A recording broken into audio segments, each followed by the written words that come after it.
오늘은 열왕기상 9장 말씀입니다. 1절 솔로몬이 여호와의 성전과 왕궁 건축하기를 마치며 자기가 이루기를 원하던 모든 것을 마친 때에 솔로몬이 7년 동안 성전을 건축하며 13년 동안 자기의 왕궁을 건축하였습니다. 오늘 두 집을 완공하였다라고 기록하고 있습니다. 두 집, 히브리어로는 바벨탑, 그 바벨이라는 의미가 보시는 것처럼 이 베트, 라메드, 오른쪽에서 왼쪽으로 읽죠. 그래서 베트라는 뜻은 바로 집이라는 것을 형상화합니다. 집. 라메드라는 것은 지팡이, 훈련, 교육 이런 의미를 갖고 있습니다. 그래서 두 집에서 훈련하고 배우는 것, 그것을 바벨이라고 하죠. 그래서 두 가지의 가치관을 동시에 받는 것, 그래서 바벨의 의미는 혼란, 혼돈이라는 그런 의미입니다. 그래서 두 집을 완공한다는 것, 하나님의 성전도 완공하지만 또한 자기 왕궁도 완공한 거죠. 그래서 하나님의 성전을 완공하였던 그 모든 재료를 동일하게 자기의 왕궁도 성전보다도 더 화려하고 더 크게 지었던 것이죠. 두 집을 짓는 것, 두 집을 모두 붙드는 것, 이것이 바로 바벨, 이것이 바로 혼동이 되어지는 거죠. 우리가 기독교인으로서 자녀 교육이 쉽지 않죠. 그래서 하나님의 말씀으로 양육하고 교육하고 싶지만 또 세상에 나아가면 세상의 방법으로, 세상의 가치관으로 배우게 되어지죠. 그래서 우리 자녀들이 혼란스럽죠. 교회에 가면은 하나님의 말씀에 따라서 배우지만 세상에 나아가면 그 하나님의 말씀에 배운 것처럼 살면 도태되어지죠. 낙오자가 되어지는 것이죠. 그래서 부모들 또한 하나님의 말씀 안에서 온전히 자라기를 원하지만 실상은 그들에게 경쟁하여 싸우는 세상의 가치관을 가르치고 있는 것이죠. 그래서 참 자녀 교육이라는 것이 어렵다는 것이 바로 우리가 자녀 교육을 두 집을 가르치고 있기 때문에 그렇다고 할 수 있겠습니다. 바로 이것을 성경에서는 두 주인을 섬기는 것, 바벨, 하나님을 대적하는 일이 되어지는 것입니다. 시편 119편 113절 말씀, 내가 두 마음 품는 자들을 미워하고 주의 법을 사랑하나이다. 누가복음 16장 13절 말씀, 집 하인이 두 주인을 섬길 수 없나니 혹 이를 미워하고 저를 사랑하거나 혹 이를 중히 여기고 저를 경히 여길 것임이니라. 너희는 하나님과 재물을 겸하여 섬길 수 없느니라. 두 마음을 품는 자는 주님의 군사로 세워질 수가 없는 것이죠. 이 솔로몬의 이 말씀 가운데 보면은 이 성전을 완공하고 또한 자기의 왕궁을 완공하고 이 같은 재료로 비슷한 모양으로 짓게 되어지는 것이죠. 이것이 바로 바벨이라는 의미가 되어지는 것입니다. 두 집, 두 가치관, 하나님의 세계관과 세상의 가치관을 연속하여 함께 배우는 것. 이것이 바로 혼란이 되어지고 그 결과는 결국 하나님으로부터 쫓겨나 멸망하고 심판당하는 그 결과가 되어지고 마는 것입니다.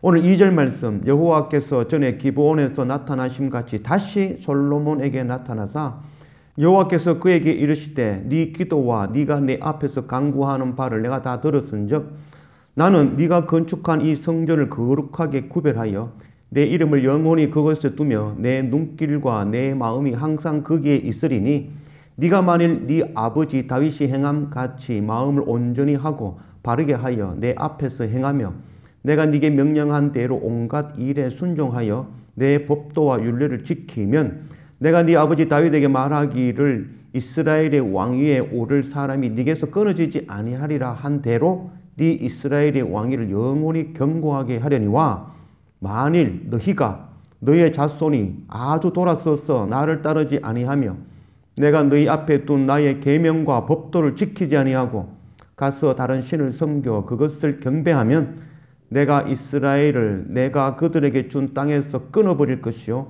내 이름을 위하여 내가 거룩하게 구별한 이 성전이라도 내 앞에서 던져버리니 이스라엘은 모든 민족 가운데서 속담거리와 이야기거리가 될 것이며 솔로몬이 성전과 왕궁을 완공한 이후에 그 성전을 하나님께 드리며 예배를 드리며 하나님께 간절히 기도하였죠. 하나님께서 다시 솔로몬에게 나타나셔서 네가 한 그 기도 내가 다 들어주겠다. 네가 원하는 대로 네가 지은 그 성전에 내가 머물겠다. 그러나 더 중요한 것은 내 말에 순종하라. 내가 모세를 통하여 준 율례와 규례와 법도를 지켜 행하면 내가 네가 구한 모든 기도 들어줄 것이며 내가 다윗에게 약속한 그 다윗의 자손들을 통하여서 그 왕위가 끊어지지 않겠다라는 그 약속 내가 지켜주겠다라고 약속하시죠. 그러나 만일 너희가 내 말에 불순종하여 다른 신을 섬기게 된다면 너희는 끊어질 것이고 너희들이 그렇게 아름답게 여기던 그 성전마저도 내가 버리겠다라고 말씀하신 것이죠.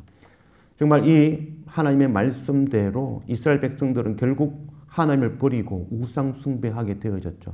그래서 이 성전이 무너지고 불타고 돌 하나도 돌 위에 남지 아니하고 무너지고 말았죠. 그리고 BC 586년 바벨론에 의해서 완전히 멸망하고 포로로 70년간 잡혀가는 그런 일이 일어난 것입니다.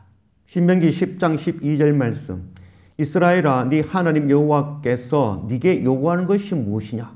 곧 네 하나님 여호와를 경외하여 그의 모든 도를 행하고 그를 사랑하며 마음을 다하고 뜻을 다하여 네 하나님 여호와를 섬기고 내가 오늘 네 행복을 위하여 네게 명하는 여호와의 명령과 규례를 지킬 것이 아니냐.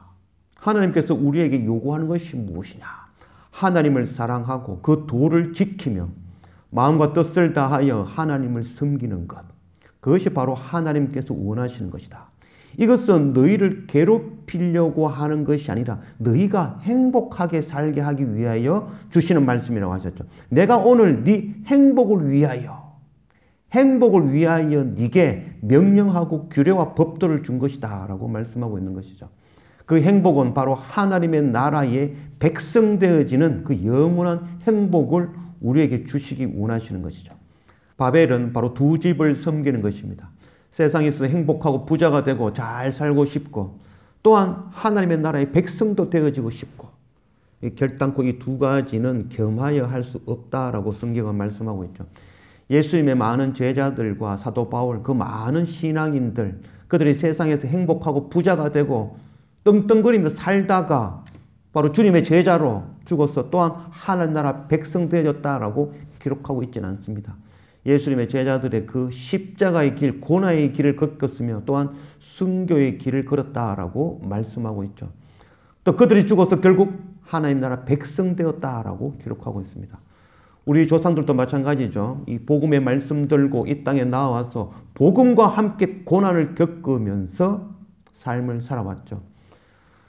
우리의 삶이 바로 이렇게 되어지기를 원합니다. 세상에 먹을 것 입을 것 그것도 중히 여기며 세상의 집 그 구하며 나아가는 자들이 아니라 바로 우리는 하나님의 자녀, 우리는 우리의 이름에 세상의 집을 짓는 자들이 아니라 바로 아버지 하나님의 이름에 집을 짓는 자, 견고하게 세우는 자, 성전 세우는 자의 그 삶을 살아가는 그런 우리가 되어지기를 원합니다. 하나의 세계관, 바로 하나님의 세계관이 우리의 세계관으로 삶아 그것으로 나아갈 수 있는 그런 우리가 되어지기를 원합니다. 그래서 우리 한 사람 한 사람이 바로 견고한 하나님의 집을 세우며 하나님의 성전으로 세워지는 그런 우리 모두가 되어지기를 원합니다. 또 우리 한 사람 한 사람이 하나님의 성전으로 세워졌다면 열방에 나아가 동일하게 이 말씀, 이 복음의 말씀 전하여 나누고 섬기고 그들 또한 하나님의 성전으로 세우는 그 사명 감당하는 그런 우리 모두가 되어지기를 원합니다.